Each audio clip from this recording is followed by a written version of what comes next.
My phone lit up in the middle of a board meeting. A photo, the Tuscan villa. Golden light spilling across the terrace. Wine glasses catching the sun. And a caption from my Aunt Margaret. Some of us know how to live well. I stared at that photo for 3 full seconds. She had no idea. The villa she was bragging about? The one she'd just rented for 10 days to host a family reunion and prove she was more successful than the rest of us? I owned it. I'd bought it 18 months ago for $1.2 million. Renovated it. Listed it through my LLC, and her security deposit had cleared into my account 4 days earlier. $18,000. She didn't know my name was on the deed. She didn't know I was the landlord. She just knew she wanted to remind me again that I'd never amount to anything. How do you tell someone they're paying you to humiliate you? It's 2 a.m. here in New York. Where are you watching from? Drop your city in the comments and hit like if you've ever been underestimated by family.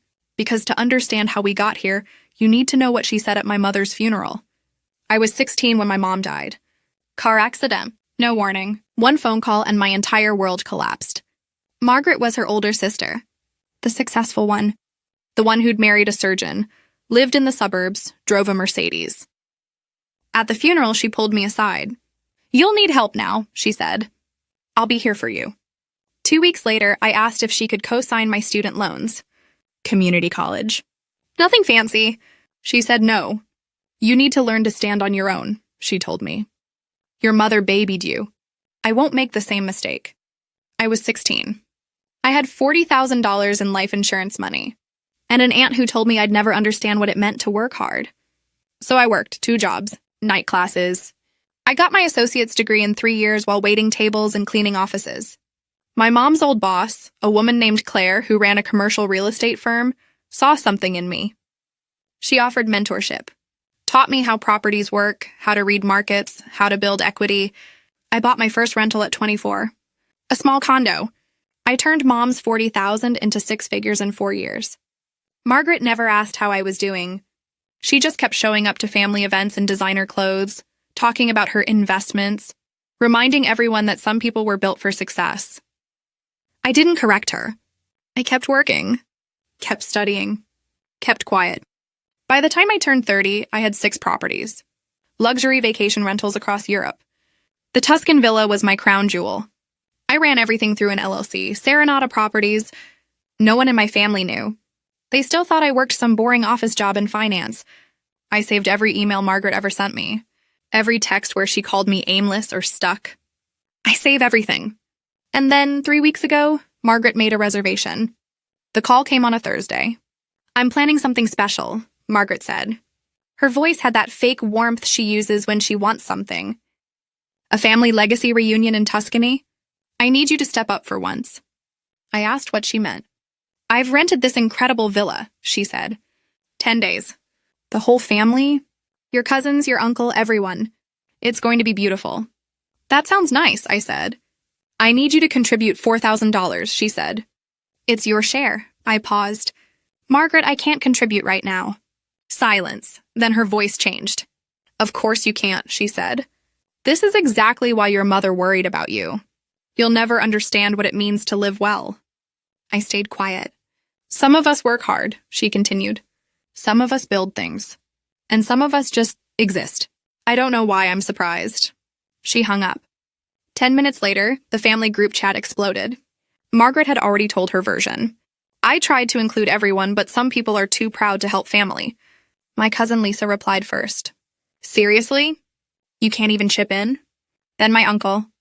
"Your mom would have wanted you to be part of this." Another cousin. "It's just $4,000. If you can't afford it, just say that." I watched the messages pile up. Watched them all assume I was broke, selfish, bitter. Margaret added one more message. "I'll cover it." "Some of us can." I didn't respond. I just opened my property management portal and waited. For 48 hours, I thought about giving in. The group chat kept going. Every notification was another cut. Always knew she was selfish. She's jealous of Margaret.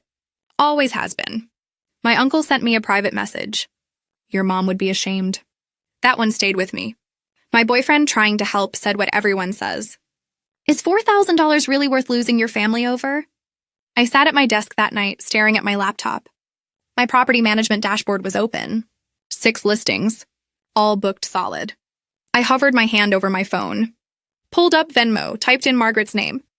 Maybe she was right. Maybe I should have stayed small, stayed quiet. Maybe the price of peace was just letting her win. My thumb was over the 4 and the zeros when I saw the notification. An email from my property manager. Subject line, booking confirmed, Villa Serenata. I'd been too busy to read it when it came in 2 weeks ago. I opened it. Guest name, Margaret Brennan.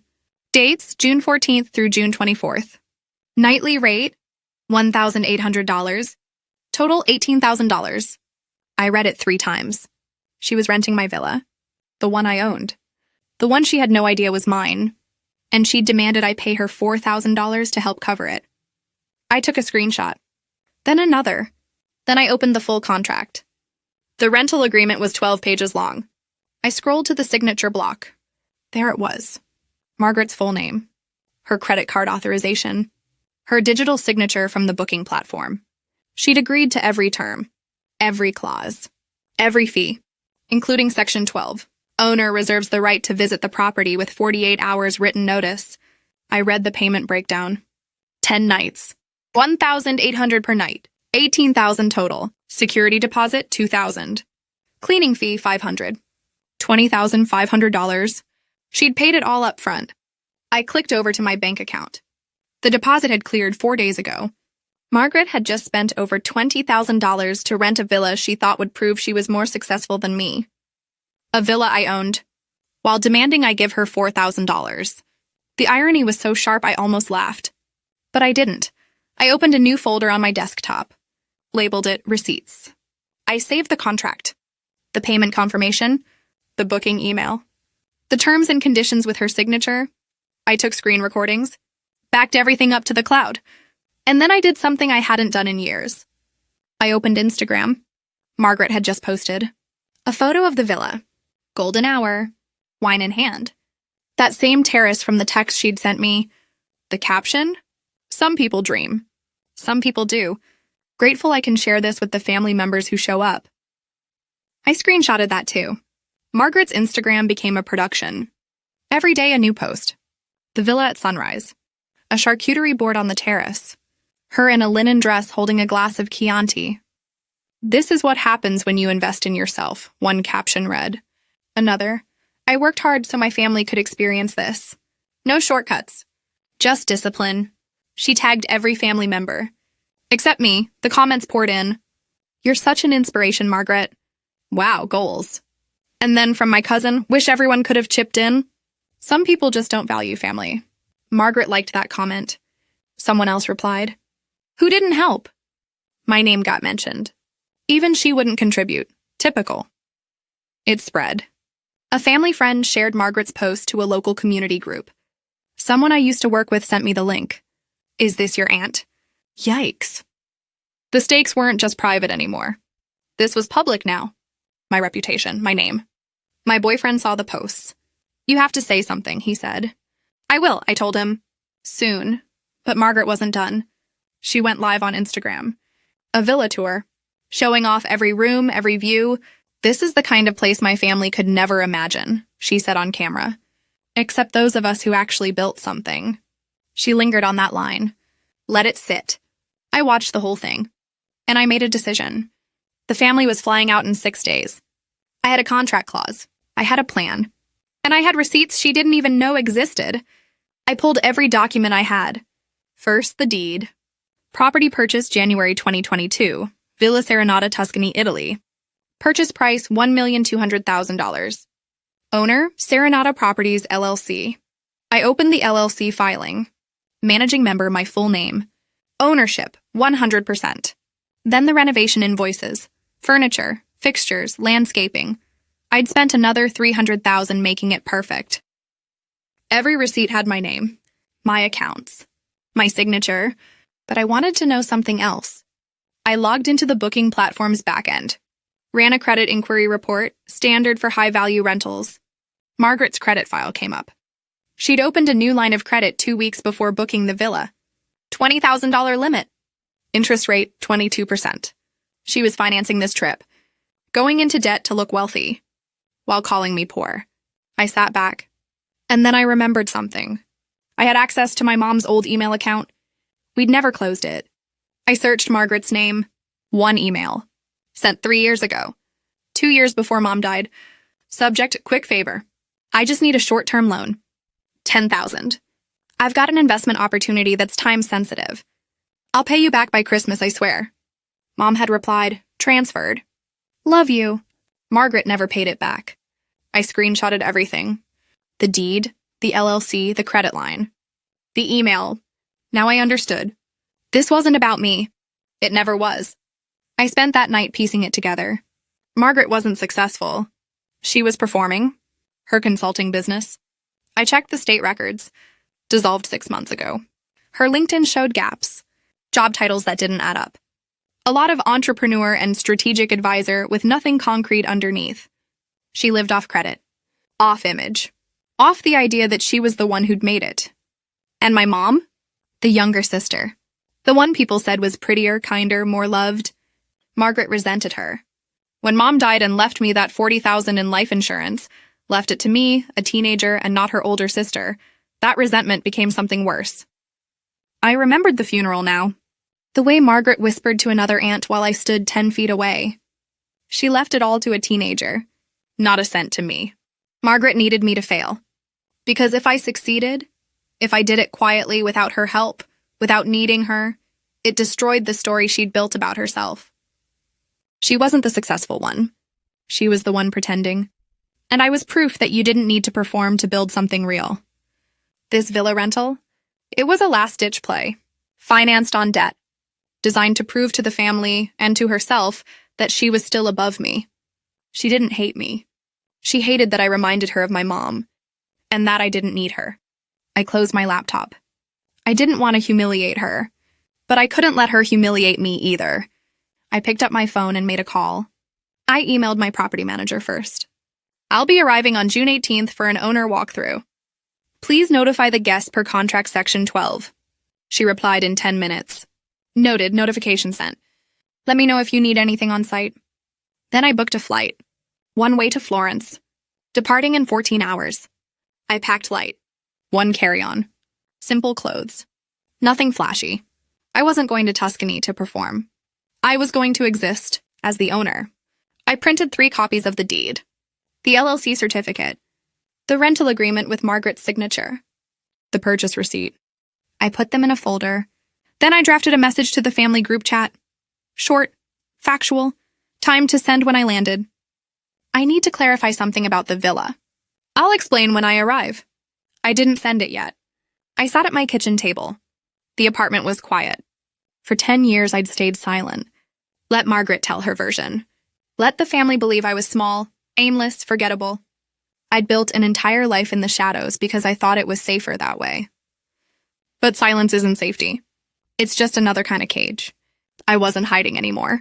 I grabbed my bag, called a car to the airport, and I left. I landed in Florence at 6 a.m. local time. The family was gathering at the villa for dinner that night. I had 12 hours. I arrived at the villa at 3 p.m. The gravel driveway crunched under my feet. The cypress trees looked exactly like the photos. My property manager, Angela, met me at the gate. Everything okay? She asked quietly. Perfect, I said. Just a family matter. She nodded and handed me the keys. I walked up the path. Carry-on in one hand. Folder in the other. I could hear voices from the back terrace. Laughter, music, Margaret's voice louder than the rest. I stepped through the front door. The entry opened to the main living area. Floor-to-ceiling windows. The view I'd chosen when I bought the place. I walked toward the terrace. Margaret saw me first. She froze. Wine glass halfway to her mouth. What are you doing here? The whole family turned. My uncle, my cousins, all of them staring. I stayed calm. I'm here for the owner walkthrough, I said. You were notified this morning. Confusion rippled through the group. Margaret forced a laugh. Owner walkthrough? What are you talking about? I opened the folder. I own this villa, I said. I bought it in January of 2022. You rented it from my LLC. I held up the deed. Villa Serenata. Purchase price $1.2 million. Owner, Serenata Properties, LLC. That's me. Margaret's face went white. No. That's impossible. You can't even afford— I handed her the rental agreement. Your signature, I said, pointing to the bottom of page 9. You booked it for $18,000. I've owned 6 properties for 3 years. This one is my favorite. My cousin Lisa pulled out her phone, started typing. Oh my God, she said 30 seconds later. The county records? It's true. It's registered to Serenata Properties. She looked up at me. You own this? I nodded. Margaret's hand was shaking. You set me up, she said, voice rising. You did this on purpose to humiliate me? I kept my voice even. No, I said. You rented a villa. I didn't tell you it was mine because you never asked who I was. Silence. Margaret looked around. At the family. At the villa. At me. You've been lying to us for years, she said. I've been private, I corrected. You've been assuming. My uncle stepped forward. Why didn't you just tell us? I looked at him. Would you have believed me? He didn't answer. I turned back to Margaret. The rest of your stay is comped, I said. Stay. Enjoy it. But I'm staying too. It's my house.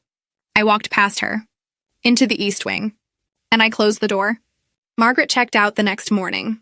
She told the group chat there was a work emergency. She didn't say goodbye. I saw her loading her suitcase into a taxi from my window. She looked smaller than I remembered. I didn't stop her. The rest of the family stayed. That first night was awkward. Quiet dinners. Careful questions. But by day 3, something shifted. My cousin Lisa asked about my work.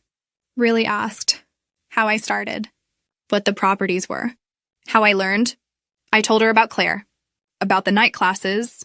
The first condo. The years of saving every dollar. She listened. My uncle pulled me aside on day 5. I'm sorry, he said. I only ever heard Margaret's version. I didn't know. I nodded. You didn't ask, I said. Not cruel, just true. He accepted that. We spent the rest of the week together. Some of it was healing. Some of it was just space. Distance that had always been there but was finally visible. I didn't post about it. Didn't make a statement. Didn't gloat. I just existed. When I got back to New York, I sent Margaret a message. Private. Just between us. I won't fund your image. I won't be your scapegoat. If you want a relationship, it starts with honesty. She read it, no reply. 6 months went by. A cousin told me Margaret sold her leased car, downsized her apartment, started seeing a therapist. Then, one night, my phone buzzed. A text from Margaret. I'm working on it. 3 words. That was all. I didn't reply. Didn't push. Just saved the message. Maybe one day we'd talk. Maybe we wouldn't, but I wasn't waiting for her permission to live my life anymore. The villa is still rented out. Booked solid most of the year. I visit twice a year. Sometimes alone. Sometimes with friends. I started a small scholarship fund in my mom's name. For kids who lost a parent young. The first recipient got her award last spring. I still keep everything private. Not out of shame. Out of choice. Because I learned something in that Tuscan villa, standing in front of my family with a deed in my hand. You don't owe anyone access to your success. And you don't need their permission to build it. This story is a fictionalized dramatization and is not legal or financial advice. So here's my question for you. Have you ever had family underestimate you? How did you handle it? Silence or receipts? Drop your story in the comments. I read everyone. And if this hit home, subscribe. There's more where this came from. Thanks for listening.